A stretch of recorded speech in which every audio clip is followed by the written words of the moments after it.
Yeah. Kodwa still mfethu nezancinza mfethu ngisayifuna ngiyasithanda isinqa mfethu. Okungangokuba mfethu ngisho nezintombi zabangani bami kuyenzeka ngithi ngiyayincokolela ngendoda yomZulu. Ngibone umuntu useyanginamathela sekuyishape isejezini nje mfethu. Ngigcina nami ngize sengilingeka ke mfethu ke awugcina kwenzeka amademeshe mfethu. Vuleka amasaladi. Eish. Ake ngibingelele mbuke lapha ekhaya igama ngumzothule ngwakashembe isibongo mafafuke njengede ngabani samba nesamba umgosi ngalala maqedo lala bafoza nokhathisa ukudla uthi mawuvimba ngala uthi kusungale ngumkhovu oyiphayo umadakeni oyishasa nketela siyabingelela iNethezeka TV la sithi khona uphila kanjani ungakhohlwa ukuthi sikuphi sisegoli elagola amadoda siku 5 kilometers from Sentin okuyi4 gap accommodation okuyindawo nawo ongayibhuka ngoba uyibona ezithombeni kulungileke la sikhona njengamanje sinensizwa esibhalele njengamanje insizwa kithi sokubingelela sikwamukele kwiNethezeka TV. Sanibonani njani? Mntaka baba usibhalele la udaba lakho uthe lujule kakhulu sithe maselibheka sathi awusondele ngoba mhlawumbe baningi abantu abanalenkinga obhekene nayo akusitshele inkinga okuyiyona mfowethu othe awusibhalele ngayo la kwiNethezeka TV iyipi? Mfowethu wami ngihluka ngisho nanokusiqala lesi story kodwa ngiyabona ukuthi kufanele ngikhulume mfowethu ukuze mhlawumbe ngizolapheka kandlela thizeni. Ngeke ngisho ukuthi ubusoka mfethu inkinga yami ngoba ubusoka yenye into but lena ngiyabona ukuthi inkinga serious ingakho ngithe manginibona kwaNethezeka TV loluhlelo lwenu nganibhalela bafethu inkinga yami ebantwini besimame ngiyashelela mfethu. Ngeke ngisho ukuthi ngiyashelela cause lokho sekwenzeka njengamanje sekuyinto nami engingasayithandi and sengize nganoma beingane mfethu abadlulile kwabathathu. Kodwa still mfethu nezancinza mfethu ngisayifuna ngiyasithanda isinqa mfethu. Okungangokuba mfethu ngisho nezintombi zabangani bami kuyenzeka ngithi ngiyayincokolela ngendoda yomZulu.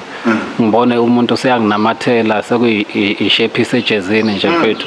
Ngigcina nami ngize sengilingeka ke mfethu ke awugcina kwenzeka amademeshe mfethu. Vuleka amasaladi. Eish. Mfowethu ngifuna la ekutheni ukuthi lento yakho noma lenkinga yakho iqala nini iqala kanjani akusithathe lapho usibeke usafunda beyikhona inkinga kanjani noma uke waba yisoka? Angaze ngibe yisoka ngabe nginamanga futhi akekho umuntu wesimame ongathi wake wangena enkingeni ngenxa ukuthi ushelwa yimi sengimise kabi ngamagama. But engakusho nje ngikhule ngomntwana oright ophuma endeni oright ngisafunda isikole ngikhavela ngiwashelwa ngayinelwa nasesikoleni ngibona bonisa ezifundweni. So bengayinakile lento yabantu besimame kodwa into engishintshile mfowethu ngiyasola futhi nakhona ifavor wenza into mfowethu kodwa uvelele kulento abantu besimame bethi ne uthuthu yangapha bethi ne uthuthu ngapha bethi ne gcina ontanga yakho sebekhuluma ukuthi hayi uyabhayiza wena buka usibani uyakufuna ngangiboniswa ke ngasema-anseni mfowethu. Shuthi ke ngagcina mfowethu nganginayo umuntu engangithandana naye ngendlela eright lena efunakalayo. So ngenxa ukuthi babeza ngapha nangapha mfowethu ayi kwagcina sekufika lesi sifo ke singiphethe manje singangithandi khona kwakumnandi ngisaqala ukuthi hayi intombi usibanibane ethandana nami phela incela kimi ibalo izingane zaka grade 10 noma zaka grade 11 zeza kimi ibuthelana ezinhle zodwa zizoncela iphysics usibanibane sengeke ngamginqa phansi ngamphenya inshoba kanjalo ngakhula ke sengimdala manje ngiyasebenza and sekufanele ngibe serious ngiyakhula. Kufanele nami ngibe indoda kufanele ngibe nonkosikazi no time manje ngiyabona ukuthi kanjani isimo sinje ngoba kuminye nobendle mfethu ngidla silaza ngidla fomuka mfethu nama ngithanda lento. Okay lento ke mfowethu ngifuna la uthe noma ube ingane sebedlulile kwabathathu. Okay mabedlulile kwabathathu mhlawumbe nezinye uzazi uwenza kanjani kwenzekalani kuwena empilweni yakho uma uhlangana nentombi nihlangana niyakhona ukuthandana noma uwenza njani? ngeke ngiyibize ngothando leyanto mfethu but nje kukhona lokho khala ngisho njalo mfethu kukhona lokho khala mfethu ngizwe ngathi khona le feeling nyana lo muzwa wothando sithi singaphenyana ishoba kuvele kuchitheka amasaladi mfethu ngizwe ukuthi kahle kahle into ebivele ingekho le abantu engibathandayo yibo laba mfethu engibachithelayo ingane zabantu engixhaphazayo kwazona ngazi ukuthi ngizothatha abani ngeke bani because baningi phela mase bedlule kwabathathu mfethu angisisi isigwili mfethu nami ngiyaqhishalaza nje imali yokuphila mfethu manje ngisenkingeni mfethu wami ngizwa kahle uke wabeka lapha ngenkathi usibhalele wathi usuyinhlwa mfowethu abangani awusenabo kwenzakalani kubangani ngiswela ngisho umuntu ongangikhulumela nabo mfethu ebanganini angifuni ukuqamba amanga ngasuka eMntuba eKZN ngizofuna umsebenzi mangifuna umsebenzi ngafika ngingazi umuntu la bafike bangenza ubhuti wabo bangenza umfowethu ngathola indawo yokuhlala ngingakawuthola umsebenzi bangipha ukudla yonke into ya right kodwa ngenxa lesi sifo mfowethu sengiqothe imbokode nesisekelo esifazaneni mfethu lesabahlekisana naso kumanje sengizonda ngisho ukuhlangana nabo mfethu sekufanele ngibaleke phela ngoba phela lokhu kuganga kwami kugcina sekubambekile ngithi ngiyoxolisa kusibanibani engikholwe mayengikholwa nosibanibani onguye futhi umngani okhona egroupini egcine naye seyifika indaba ukuthi usibanibani oyimama lakhe sengimphenye ishoba manje nje sengiphila impilo kaNogwaja mfethu. Umbuzo wami uthi wena mawubheka wena lesi sifo obhekene naso akaze uyihluphe ekutheni ukuthi mhlawumbe isifo lesi mangasona isifo mhlawumbe yinto engihamba nayo okuyiyona mhlawumbe eyenza lento ukuthi ingiphushele ukuthi mina ngichithe ngigcine mhlawumbe ngingabi namuzi uyayibona lona ngoba khona izinto ezisukunyelwayo kwesinye isikhathi wena kukhona oke wakwenza okuyimizamo ukuthi lento uyisukumela. Ngabe ngiqamba amanga mfethu igxathu lami noma isinqumo sami sokuqala lese ngisithathile ukuthi ngeze la ekhaya ngenxa ukuthi ngikholelwe ukuthenini ukukhuluma ngalento mhlambe ukhona ongezwa bese eyalapheka noma ongezwa bese yangilapha noma engazesi ukuthi sifo sini lesi umuntu okulenkinga yami wenza kanjani ngoba phela akusekho ukuphila mawukuthi nabangani nabo sebengibhekisa okonogwajoza ikhundla mfethu yabona kusho ukuthi sekufanele ngiyeke kwatohana lelo ngiyobhaca ekhaya mfethu ngoba sengumuntu ohleze ebhaca nje mfethu yazi ebhlungu lento ngoba ekugcineni lento okhuluma ngayo angazi ukuthi ngingathini mina ke umuntu wasemakhaya nami ngikholela emakhaya ingakho ngithi ngingayibiza ngesifo mina uyayibona lona lento okhuluma ngayo impela ngayibiza ngesifo esithile mhlawumbe sangena kwaumoya othile ongenile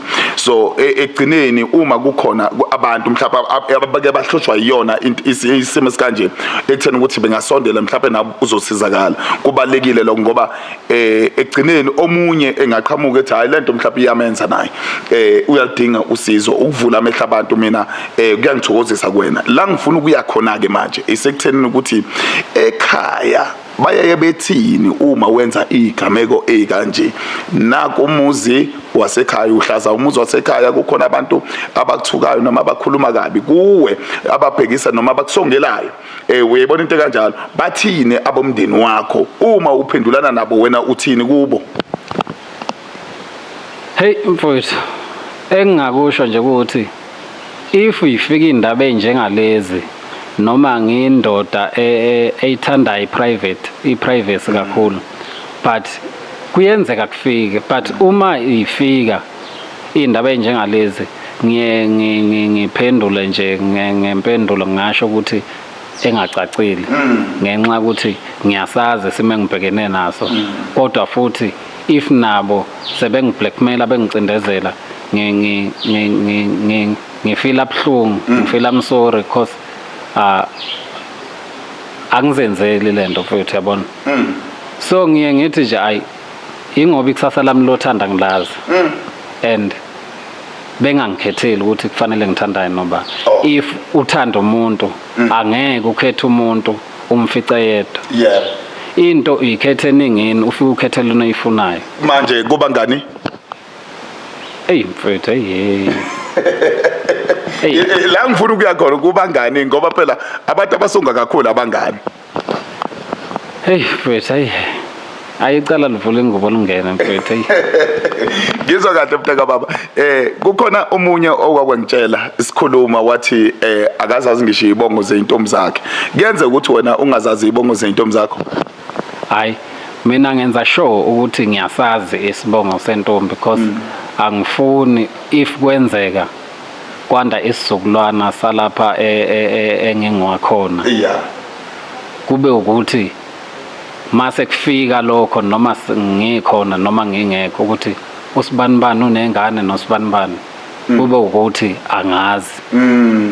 Uthi kusekuyisici futhi nasekhaya lengane isinesici sithile ukuthi mhlawumbe kubhlobo thizini.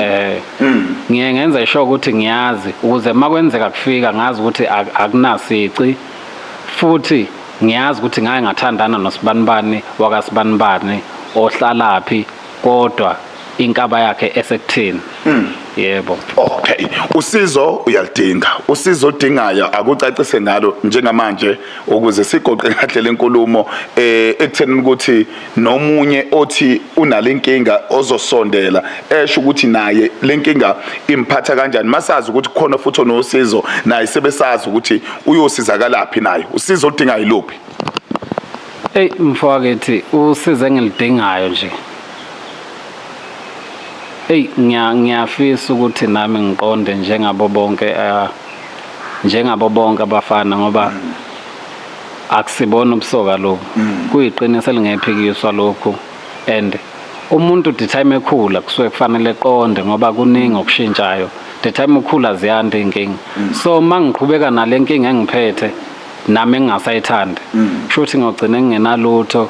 Kushuthi ngogcine inzalo yami igcwele izwe lonke leli kushuthi ngogcine ngingenayo umuntu obizwa ngonkosikazi oqondile nami oyongiphekela ephekela abazali bami engenza ngihlonipheke ngoba akekho umuntu ongathanda nje ngathini iboyfriend yezwe lonke. Oh yeah. Akekho mfowethu. Mfowethu kodwa we celebrate wisiloma akaze ube celebrate phambilini noma uwenze izinto noma ufisa ukuba i-celebrate.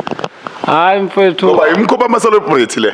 Hayi mfethu ukuba yi-celebrate khona zinto zami mfethu. Nanokuthi ke ngomzulu mina bangibiza steamer roller samantombazana singababukhonto ngaphazama umbrella. Ukekageke emzini kuze kushona ilanga intombi ingaphumi level okuqhomfuza ama grapes. Uhlala bemzonda abafazi namadoda ophondweni bethi ofana nemfoka amantengi. Hayi naku ushisibongo ngiyayizwa lento umkhaya wami lo mina ngasemntubatuba emfekayo yena ungale phezulu ophondweni umfula uphuza yeke yena ibethangu ibethangu vele ibethangu nenyalazi mfowethu nenyalazi kunjalo ayiqedele emkhaya wami usizo ngicabanga ukuthi uzolithola ngizwe ukuthi umkhaya ngathi angikusondeza impela emkhaya sihlale phansi sikhulume siluze lolu daba kodwa ngifuna ukugcila kakhulu le iNethezeka TV uzolithola usizo sibonga kakhulu ngesikhathi sakho sinike sona la kwiNethezeka TV. Ngiyabonga kakhulu kwiNethezeka TV.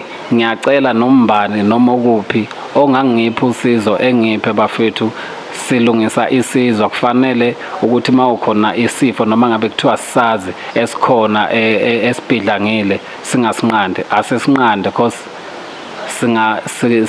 kufanele thina sivuse imizi yobaba. Yebo ngiyabonga. Bonga thina mntaka baba kunjalo embuke lapha ekhaya uyazizwa nezibonga zakhe ayizinabafazi phakathi zindaba uyathunga inaliti iyangena iyaphuma kodwa ngikho lapho nawe ungasibhalela kwiNethezeka TV kwahlalinethezeka@gmail.com uphinde ungene inkundla zokuxhumana silandele lapha ku Facebook silandele ku TikTok silandele nalapha ku YouTube iNethezeka TV uzosithola na kanjani indaba kanje izona esikwazi ukuyidonsa kancane abantu bayasibhalela sibaxhume sifike ngalapho abangekhona eKZN sikhona eGoli sikhona namhlanje sisentini sidla imali yesokisi la sikhona sikwiBNB eku 5 kilometers from Sentin Mall sikanjalo nje kamalayo iFocus accommodation okuyiyona nawo ungayibhuka ngelinye la ngoyivakashela nje la eGoli hayi ukuye town ubala nasemamole ala eduze maningi kakhulu ziningi izinto ongayilungisa uma ukhona ukule BNB. Mina nawe ayiphindi idibane le iNetsezeka TV. Igama lami nguMzothule Mfuka Nhliziyo ezingamashumshumi. Yipa.